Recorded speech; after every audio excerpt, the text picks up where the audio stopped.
आप लोग हैं कक्षा 7 में और अभी जो आप लोगों की पढ़ाई हो रही है वह पीएसबीआई के पाठ्यक्रम यानी कि public school board of India के पाठ्यक्रम के अनुसार और पारस प्रकाशन पुस्तक के अनुसार हो रही है। और मैं ड मोहित श्रीवास्तव आप सभी लोगों का सामाजिक विज्ञान शिक्षक इस अध्याय में यहां पर इस कक्षा में एक अध्याय को पढ़ाऊंगा जो मैंने पिछले 2 कक्षाओं में पढ़ाया है, यानी कि यह इस अध्याय का तीसरा कक्षा होगा और यह अध्याय जो है यह न्यू किंगडम है, यानी कि नए साम्राज्य के बारे में मैं आप लोगों को बता रहा हूं, पढ़ा रहा हूं। और यह सारी पढ़ाई आप लोगों को आपके कक्षा 7 के सामाजिक विज्ञान विषय के तहत आने वाले इतिहास के अंतर्गत पढ़ना है। आगे बढ़ते हैं। पिछली कक्षा में हम लोगों ने देखा था ट्राइपार्टाइट स्ट्रगल, यानी कि 3 पार्टियों के बीच में जो लड़ाई हो रही थी उस समय, जिसमें हम लोगों ने देखा था 3 पार्टी कौन कौन से थे, यानी कि 3 जिनमें लड़ाई हो रही थी वो राष्ट्रकूट यानी कि जो डेक्कन वाले थे, गुज्जर प्रतिहार जो कि गुजरात और राजस्थान वाले थे, और जो पाल यानी कि जो बंगाल वाले थे। इन तीनों में लड़ाई हो रही थी और इन तीनों का क्या हाल हुआ यह हम लोगों ने पिछली कक्षा में देखा था।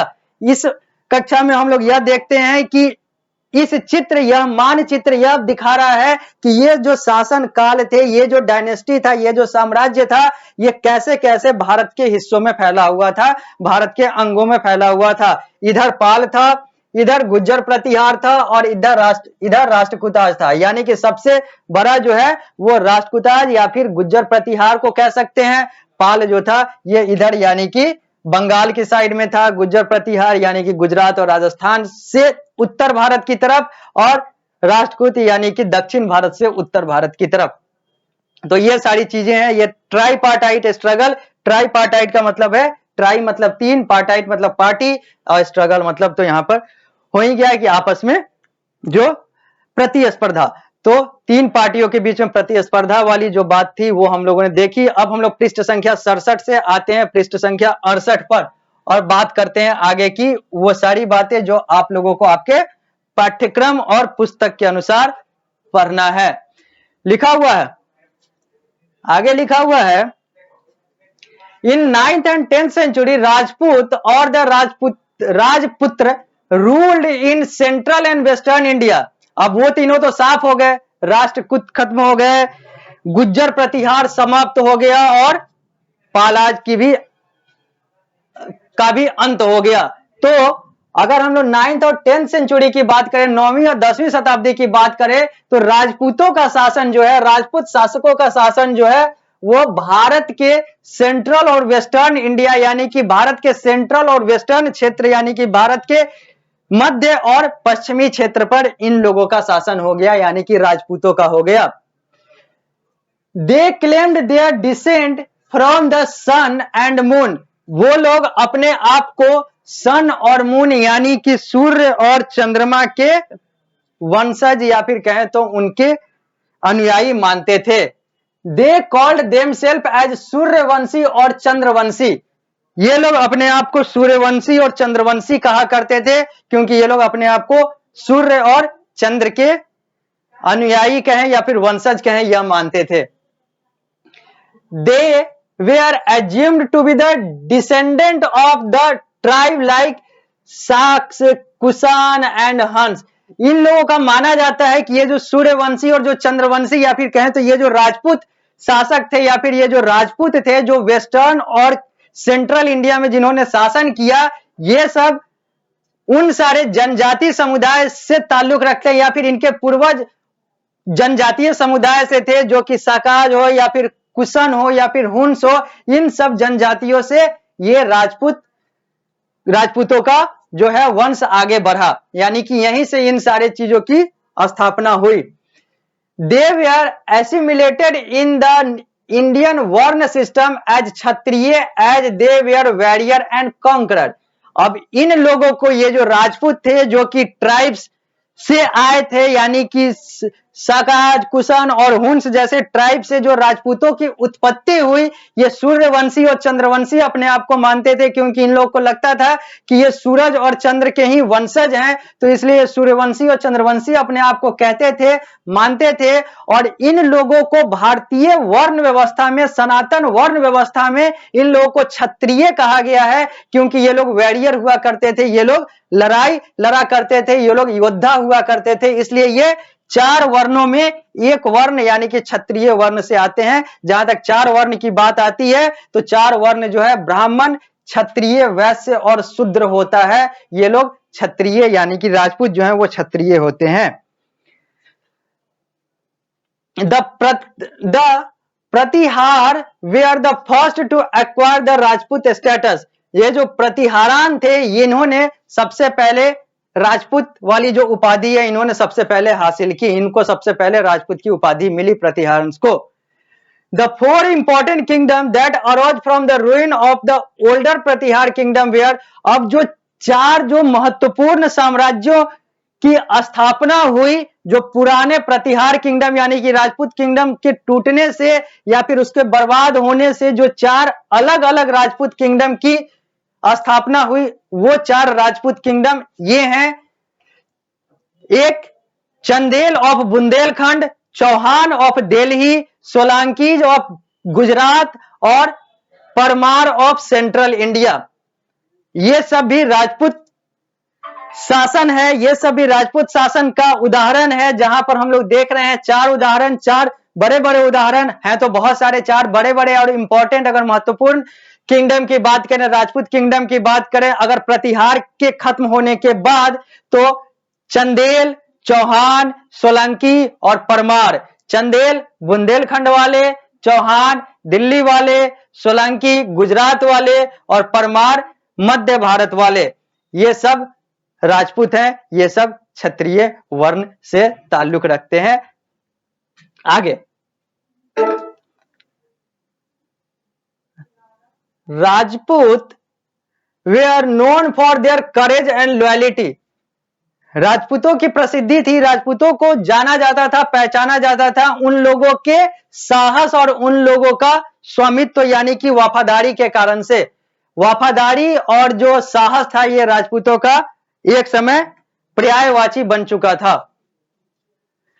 The political condition of north India during the early medieval India was not stable. अगर हम लोग राजनीतिक अवस्था की बात करें उत्तर भारत की, अर्ली मेडाइवल इंडिया की यानी कि मध्यकाल वाले भारत के समय, अगर हम लोग भारतीय पॉलिटिकल कंडीशन यानी कि इंडियन पॉलिटिकल कंडीशन, भारतीय राजनीतिक अवस्था की बात करें नॉर्थ इंडिया की यानी कि उत्तर भारत की, तो यह स्थिर नहीं था, बहुत ज्यादा अस्थिर था। There was lack of a strong central government. यहां पर स्ट्रॉन्ग सेंट्रल गवर्नमेंट यानी कि एक केंद्रीय सरकार मजबूत न होना भी एक बहुत बड़ा कारण था इस अस्थिरता का, इस राजनीतिक अस्थिरता का। Indian ruler ignored north west part frontier and this led Arab and तुर्क इन्वेजन। अब जो इंडियन रूलर थे, जो भारतीय शासक थे, उन्होंने नॉर्थ वेस्ट पार्ट यानी कि उत्तर पश्चिम क्षेत्र पर ज्यादा ध्यान नहीं दिया, उसको इग्नोर किया यानी कि उसको नजरअंदाज कर दिया, और इसी नजरअंदाज करने के कारण से अरब और तुर्क वाले जो आक्रमणकारी थे उन्होंने भारत पर आक्रमण कर दिया, या फिर कहें तो उनको भारत पर आक्रमण करने में सुविधा हो गई, आसानी हो गई। Mahmud was the ruler of Ghazni in Afghanistan. Mahmud जो था वो गजनी का रूलर था अफगानिस्तान क्षेत्र का। Who attacked India several time for wealth of India, जिसने भारत पर बहुत बार आक्रमण किया और धन लूटकर चला गया। He appointed an Arabic scholar Al Biruni to write more about India. उसने एक अरेबिक स्कॉलर, एक अरेबिक विद्वान को रखा था जिसका नाम अल बेरूनी था, ताकि वो इंडिया के बारे में पता करे और लिखे। अल बेरूनी रोट किताबुल हिंद। अल बेरूनी ने एक किताब लिखा था जिसका नाम था किताबुल हिंद। आगे अब हम लोग बात करते हैं एडमिनिस्ट्रेशन का, यानी कि प्रशासन की बात करते हैं। तो अब प्रशासन की बात करते हुए हम लोग आगे बढ़ते हैं, पृष्ठ संख्या 68 पर हैं हम लोग। Many of these kings were overloaded, and after getting power, they assumed the high title like Maharajadhiraj, अधारिराज और great king, Tribhuvan Chakravarti, lord of three worlds. अब क्या था ना कि अब सत्ता तो आ ही गई थी इन लोगों के पास, भले ही कम समय के लिए हो, ज्यादा समय के लिए हो, लड़वड़ के कटवट के ये लोगों ने सत्ता तो हासिल कर ही ली थी। कुछ ज्यादा समय तक रहे शासक के तौर पर, कुछ कम समय तक रहे। लेकिन यहाँ पर एक बहुत बड़ी बात ये भी थी कि ये सब जो थे, ये जितने भी शासक थे, ये अपने आप को उस समय भगवान के तौर पर माना करते थे। इनको लगता था कि मैं ही भगवान हूं, यानी कि जो शासक है वही भगवान है। इन लोगों ने अलग अलग उपाधि रखी थी, त्रिभुवन Chakravarti, lord of three world, तीनों दुनिया का राजा, त्रिभुवन चक्रवर्ती ये लोग अपने आप को कहवाते थे। महाराजा धीराज, अधारिराज, ये सारे जो ग्रेट किंग हैं, बहुत बड़े राजा, इन सारी उपाधि से इन लोगों ने अपने आप को नवजवाया था, यानी कि अपने आप को ये उपाधि दिलवाई थी, जिसके कारण से लोगों के बीच में और ज्यादा समस्या आती गई, क्योंकि ये सारी चीजें जो थी वो एक तरफा जा रहा था। However, their kingdom were dependent on the resources given by the peasant, artist and landlord। हालांकि इनका जो साम्राज्य था वो किस चीज पर निर्भर करता था या किस चीज से आगे बढ़ रहा था, चल रहा था, यानी कि संसाधन और पैसे, इन सारी चीजों के कौन से मुख्य स्रोत थे? तो किसान थे, कलाकार थे और जमींदार थे। जैसा कि हर एक साम्राज्य में होता है, इन लोगों में भी यही सब थे जो आय के मुख्य स्रोत थे। These resources were also used for the construction of building and temple। और ये जो पैसे और जो और अलग अलग जो संसाधन और जो अलग अलग साधन आते थे, इससे बिल्डिंग और टेम्पल यानी कि भवन और मंदिरों का निर्माण कराया जाता था। One more way to get the resources and wealth was to attack over rich neighboring area। और एक और तरीका था जिससे धन अर्जन किया जाता था इन सारे राजाओं के द्वारा, वो ये था कि जो बगल के पड़ोसी जो अमीर जगह है, अमीर राजा या अमीर जो शासन है, वहां पर आक्रमण कर दो और वहां को लूट लो। These resources were used to finance the king's establishment, construction of temple and fort। और ये सारे रिसोर्स, ये सारे जो भी चीजें आती थी, इन सारे चीजों से भी वही सारा भवन बनाना हो, इमारत घर बनाना हो, किंग राजाओं के लिए घर बनाना हो, अलग अलग सुख सुविधाएं हो, मंदिरों का निर्माण हो, किलाओं का निर्माण हो, ये सब उसी सारे पैसे और अलग अलग जो भी संसाधन ये लोग लूटा करते थे उससे बनता था। बात मंदिर की हो रही है, बात टेम्पल की हो रही है, क्योंकि बात हम लोग राजपूतों की कर रहे हैं। जब हम लोग मुस्लिमों की बात करेंगे तो वहां पर मॉस्क यानी कि मस्जिदों की बात होगी, हालांकि अभी राजपूतों की बात हो रही है तो इसलिए मंदिर की बात हो रही है। They were also used to fight war। ये लोग लड़ाई भी लड़ते थे, युद्ध भी करते थे। अब ये तो बाई डीएनए ही इन लोग का, ये लोग वॉरियर थे, सारा कुछ था, इन लोग का जेनेटिक ही, ये लोग अपने आप को सूर्यवंशी और चंद्रवंशी मानते थे, अपने आप को योद्धा मानते थे, तो लड़ाई तो इन लोग की आदत सी थी और ये सारी चीजें हो रही थी।